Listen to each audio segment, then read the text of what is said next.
Ang ngalan ko ay Lacan Leo. Tawagin niyo akong guro dahil may tuturo ako sa inyo. Karamihan ng tao sa panahon ngayon, wala ng disiplina sa sarili. They struggle having self-discipline dahil sa dami ng distraction sa paligid. Hindi nyo ba napapansin? Paikli na ng paikli ang attention span ng mga tao. Hindi na sila makapokus sa ibang bagay at maglaan ng kahit konting panahon para dito. Hindi ba kayo nababahala dyan? Kung umiikli ang attention span nyo, something wrong is going on inside your brain. May toxic chemical reaction na nangyayari at nagre-resulta para humina ang focus nyo at maapektuhan ang level of discipline na meron kayo. Kaya sa video na ito, ibabahagi ko sa inyo ang mga kailangan nyo upang magkaroon ng monster level discipline. Paalala, hindi nyo maririnig ang mga ito sa kung sino-sino lang dahil brutal at makatotohanan lang lagi ang inilalabas kong payo sa channel na ito. Sugar coating is for the weak. Number 1. Induce self-hatred. Akala ng marami, kapag sinabi mong hatred, negative agad ang pumapasok sa kanila. Ganyan kasi na program ang mga tao. For them, hate is nothing but a negative thing na walang maitutulong sa iyo.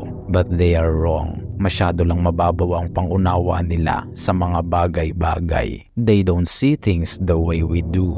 You see, hate can make a positive impact to a person kung aware siya at alam ang gagawin. To have monster level discipline, you need to hate yourself first. Oo, tama ang narinig nyo. Ang katagang love yourself just the way you are ay coping mechanism lang ng mga pathetic. Sinasabi nila ito sa sarili nila para lukuhin ang nakakaawa nilang kalagayan. If you're fat and unhealthy, tapos ayos lang sa'yo ang ganyan, you are sick and pathetic. Tingnan mo ang sarili mo sa salamin, tapos sabihin mo sa sarili mo, I am proud of myself, habang nagsisinungaling. Dahil deep inside of you, what you're seeing disgusts you. Tapos hahanap ka na lang ng mga basurang quotes sa internet na papabor sa kalagayan mo upang hindi ka na magpursigi to change yourself for the better. Dahil yan ang coping mechanism nyo, mga mahihina at nakakaawang nilalang. Palibhas ay walang disiplina at ambisyon sa buhay. If you truly love yourself, you should aim for the best version of it. Saan nyo man ito gustong gamitin, financial, mental, spiritual o physical improvement,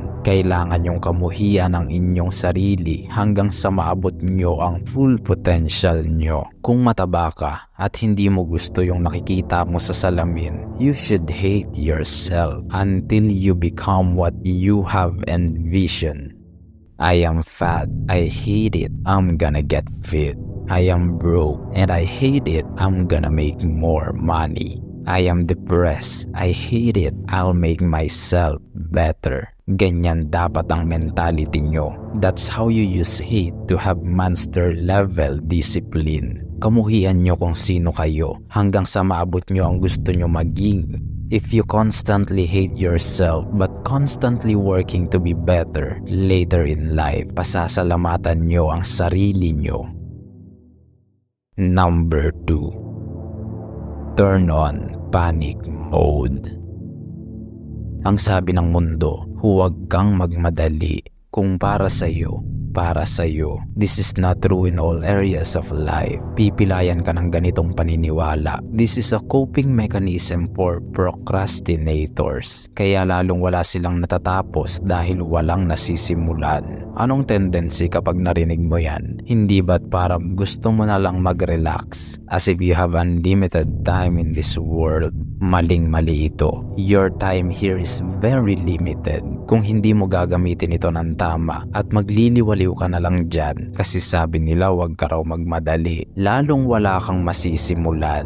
Mapag-iiwanan ka ng mundo. Hindi mo namamalayang tumatanda ka na pala. This is toxic positivism. Ginagawa ginagawa niyang lampa ang utak nyo, lalong babagsak ang disiplina nyo dahil ginagaslight nyo mismo ang sarili nyo. Pinagsasabi nyo kung para sa'yo, para sa'yo. You have to take what's yours. Dahil kung hindi, aagawin sa inyo ito ng mundo. Makinig kayo. In order to have monster level discipline, you need to turn on panic mode. Oo, narinig nyo. Panic mode. Panic mode ang kailangan nyo. Mas marami kang maa-accomplish kapag nasa panic mode ka. Your adrenaline is high. You have so much energy. That is your resource. That is your fuel. Kapag nasa panic mode kayo, things get done quickly dahil wala na kayong oras sa mga walang kwentang bagay. Panic mode boosts your focus on one thing. At mabuti ito dahil tandaan nyo, focusing on one thing is more efficient than multitasking. Makinig kayo, anumang edad nyo ngayon, kung gusto mong maging disiplinado, kailangan mong itanim sa utak mo ito. Tingnan mo mga magulang mo, tumatanda na sila. Tingnan mo ang sarili mo, hindi ka na pabata. Everyone around you is aging. The world is aging. Kung hindi ka kikilos ngayon, baka kinabukasan hindi ka na talaga makakilos pa. Your time is ticking. Playtime is over. Tigilan nyo na ang pagliliwaliw. You have to be in panic mode to get things done quickly. Huwag kayong magpapaloko. Gagawin lahat ng mundo para manatili kang talunan. Sasabihin yan sa'yo na huwag kang magmadali. Anong gagawin mo? Mag-relax? Relaxing is for later. Now is grinding. Keep your focus. Your playtime is over. Number 3. Sacrifice now.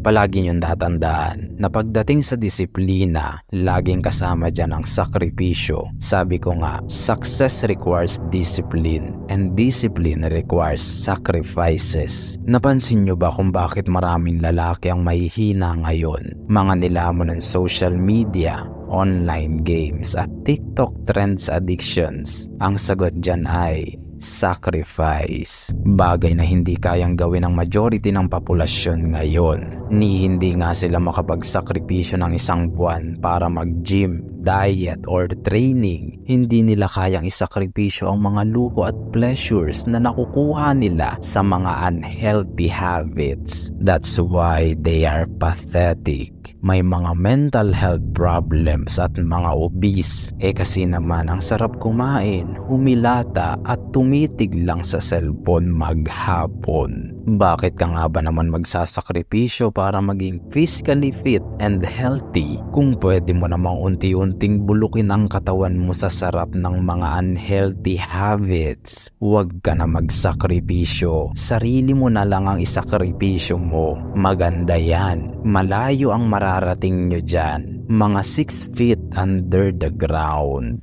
You think it's funny? Makakatawa ka pa kaya kapag totoo na itong nangyari sa'yo? I don't think so. You see, if you don't sacrifice for your goals and your future will be the sacrifice. Hindi nyo kasi kayang bitawan yung mga addictions nyo. Laway na ba yung mga utak nyong nabubulok na? Mga nakakaawa. Men are built to do and endure sacrifices for greater purpose. Kung hindi mo ito kayang gawin, mananatili ka sa baba, lampa, mahina at alipin sa bisyo. If you cannot sacrifice, you will never gain discipline.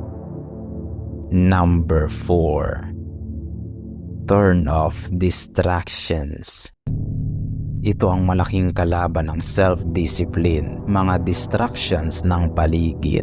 Makinig kayo. Upang magkaroon ng monster level discipline, kailangan maging aware kayo sa mga distractions sa paligid.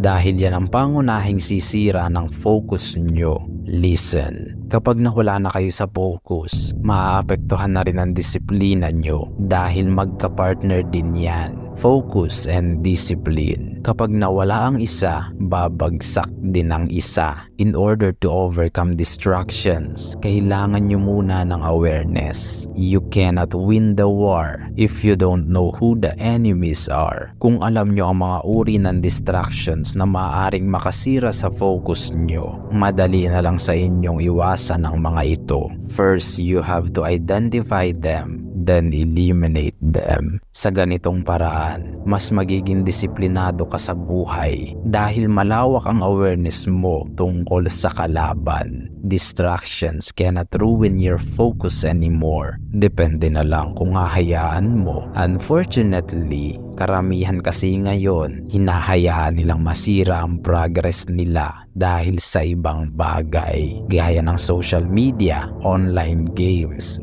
babae, porn, at kung ano-ano pang distractions na aware naman sila ngunit wala silang ginagawa para labanan ito. Well, ganyan talaga kapag mahina ka. Kaya nga ang tagumpay ay hindi para sa lahat. Para lang ito sa mga may ambisyon at totoong disiplina. Tandaan nyo, you cannot have monster level discipline if you cannot turn off the distractions around you.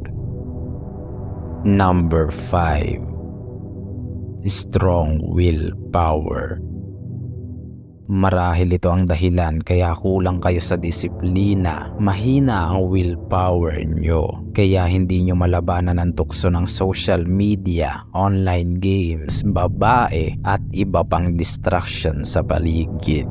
You see, gaya ng mga una kong nabanggit, strong willpower is very important to have monster level discipline. Kung wala ka nito, you will never succeed in any of things you do. Hindi mo makakayanang magsakripisyo para sa goals mo dahil mabilis ka lang matatalo ng distractions. Kung mahina ang willpower mo, magiging sunod-sunuran ka sa bisyo mo na marahil hanggang ngayon hindi mo pa rin maitigil. Ngayon alam mo na, mahina ang willpower mo and it's a very bad news. May mga natatanggap akong mensahe sa Facebook page. Nahihirapan daw silang maging motivated at maging disiplinado. Normal lang naman yan. Yun ay dahil mahina ang willpower nyo. Mabilis kayong maumay, mabilis kayong tamarin, mabilis kayong sumuko, mga pathetic losers. Hindi talaga kayo magkakaroon ng disiplina. Ngayong nagkaroon kayo ng awareness sa bagay na yan, alam nyo na ang dapat gawin. You need to strengthen your willpower. Paano nyo gagawin yon? Simple lang, train your body and mind. You see, ang strength level ng willpower natin ay nakadepende sa physical and mental capabilities natin. Kung weak ka at mahina ang mental strength mo, syempre hihina rin ang willpower nyo. Kung binubulok nyo ang utak nyo sa walang sawang consume ng mga basura sa internet, alam nyo na ang mangyayari sa inyo. Feed your mind with garbage and you will be rotten. Isang paraan para maiwasan ito is to train your body and sharpen your mind with knowledge. Kaya patuloy lang kayong sumubaybay sa mga karunungang aking ibinabahagi dahil isang rason lang kaya ako ginawa ang channel na ito. I am here to raise legions of strong Filipino men. We are expanding our reach. Malapit na tayo mag-5,000. Salamat sa inyong suporta. Umunawa ang may pandinig. Hanggang sa muli, mga tapat kong kawal.